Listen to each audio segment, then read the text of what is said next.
Olá, povo de Deus, quarta-feira, 18 de janeiro de 2023, segunda semana do Tempo Comum.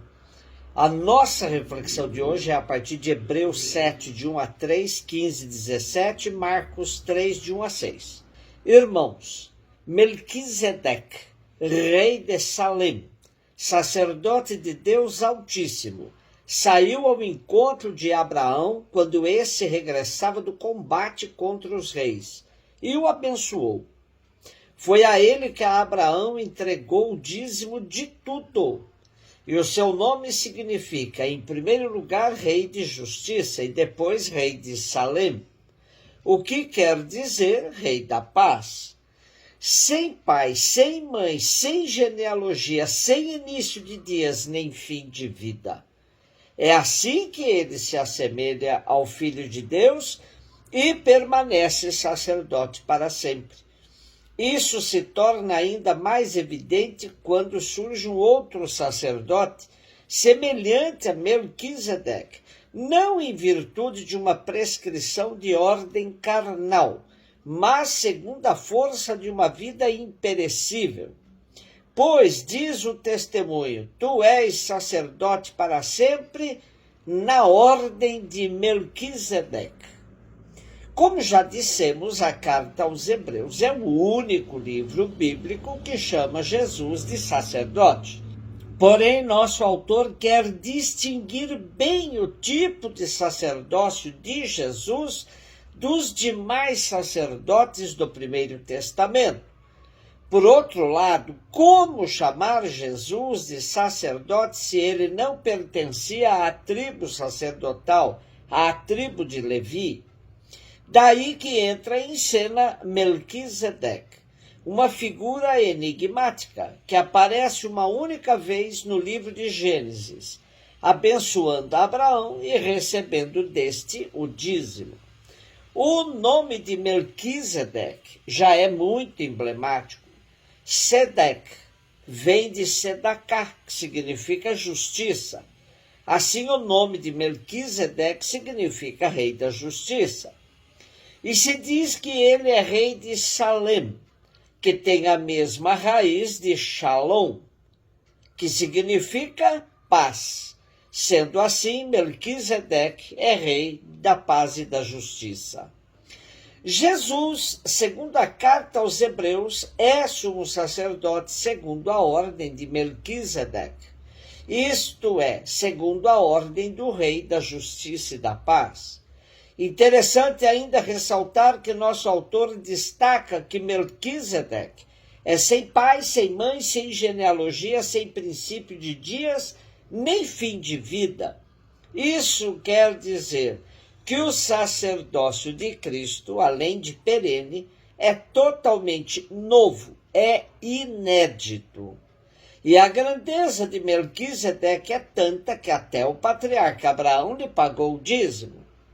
Com todas essas credenciais, Melquisedeque é o modelo ideal de ancestral para o sacerdócio de Cristo, que assim alicerça sua condição não em virtude de uma descendência carnal, mas por ser filho de Deus, justificando ser sacerdote para sempre, segundo a ordem de Melquisedeque.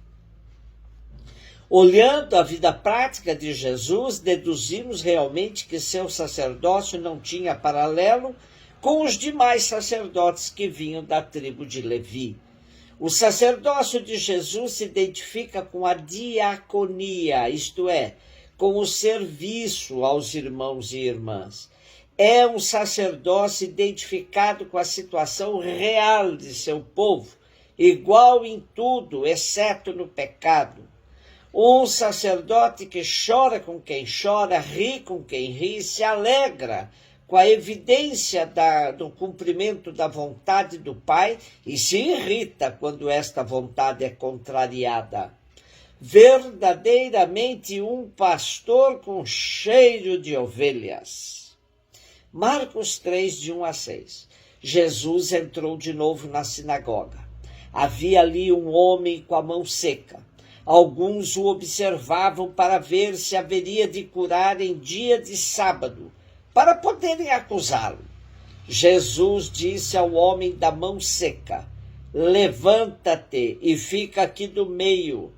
E perguntou-lhes: é permitido no sábado fazer o bem ou fazer o mal? Salvar uma vida ou deixá-la morrer? Mas eles nada disseram.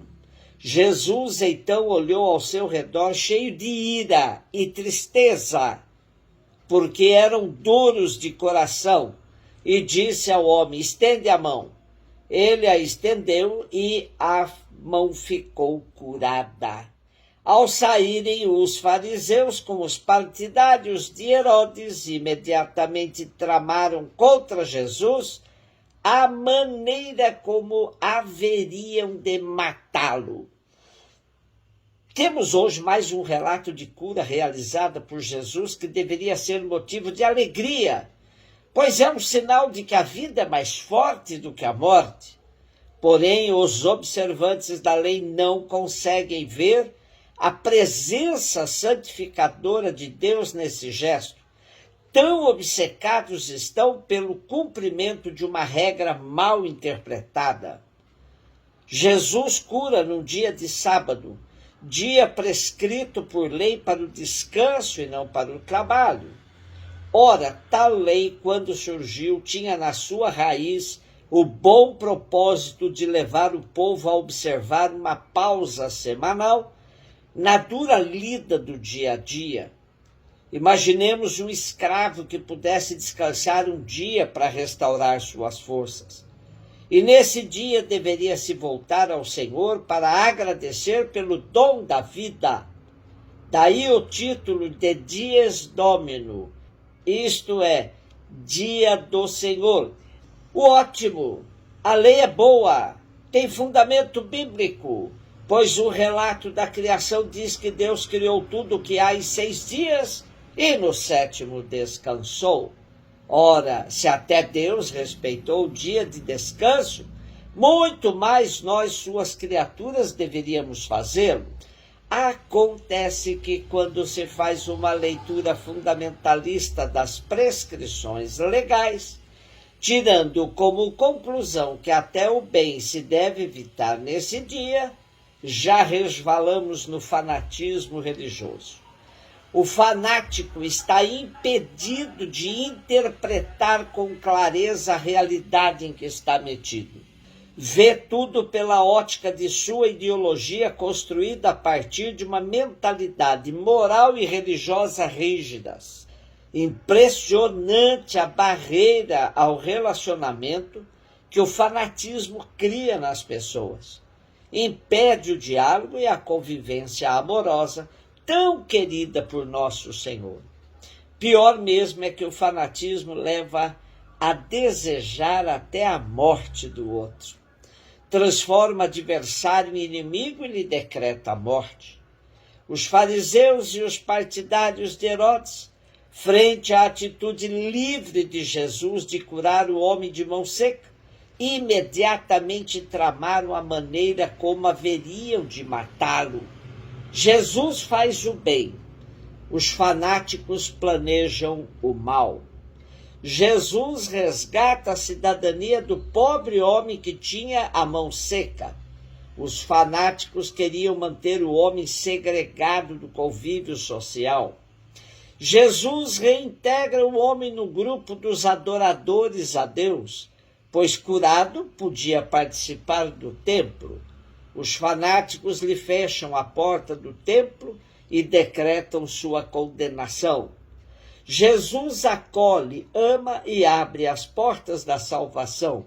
Os fanáticos rejeitam, odeiam e condenam os enfermos e pobres a viverem no ostracismo. Por onde passava, Jesus fazia o bem. Um beijo no seu coração.